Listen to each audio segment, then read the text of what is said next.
Oke,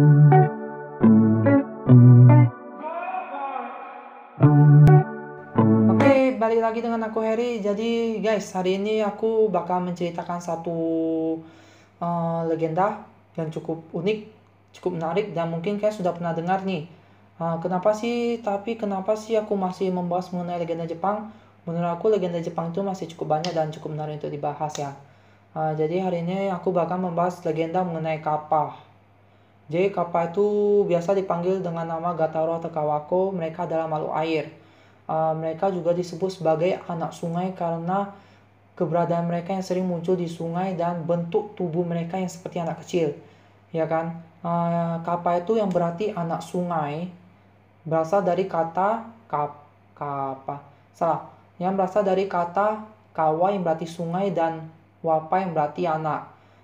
Dalam legenda diceritakan bahwa Kappa ini mereka itu tinggal di dekat sungai dan danau yang ada di Jepang, dan mereka memiliki bentuk yang bervariasi karena bentuk mereka itu dibutuhkan untuk mereka beradaptasi di lingkungan mereka yang berbeda-beda, ya kan? Jadi contohnya seperti memiliki kaki dan tangan yang berselaput seperti katak atau kodok, kulit yang seperti reptil dengan warna hijau, biru ataupun kuning.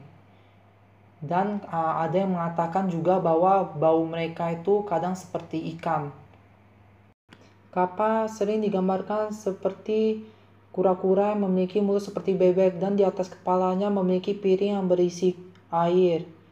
Meskipun Kappa adalah makhluk yang usil dan suka mengganggu manusia, tapi Kappa sering disalahkan ketika ada seseorang yang tenggelam. Cerita mengenai Kappa ini sudah ada sejak zaman Edo. Kappa ini termasuk sebagai makhluk yokai atau siluman yang cukup terkenal di Jepang pada saat itu. Ada juga yang menggambarkan Kappa ini sebagai makhluk yang baik. Meskipun ia sering usil dengan manusia, tapi Kappa ini dapat diajak berteman jika seseorang memberikannya hadiah berupa mentimun makanan kesukaannya, karena Kappa ini diyakini juga dapat mengerti bahasa dari manusia. Oleh karena itu kita dapat berteman dengan dia jika kita memberikan hadiah.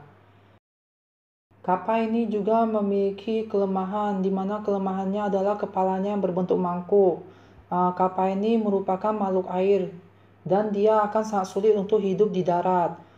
Kepalanya yang berbentuk mangkuk inilah yang membantu dia untuk hidup di darat, karena ketika dia keluar dari air, kepalanya ini akan terisi dengan air yang dapat membantu ia untuk hidup di darat. Diceritakan bahwa ketika kita ketemu dengan Kappa, bila kita membungkukkan badan, Kappa juga akan membalas dengan membungkuk. Pada saat itulah kelemahannya terjadi. Air yang ada di kepala Kappa akan terjatuh, dan Kappa yang tidak dapat hidup tanpa air di darat itu akan langsung lari ke sungai. Oke guys, jadi gitu cerita mengenai Kappa. Oke, jadi kalau kalian memiliki request cerita-cerita yang unik, yang lucu untuk diceritakan, kalian boleh langsung komen, oke?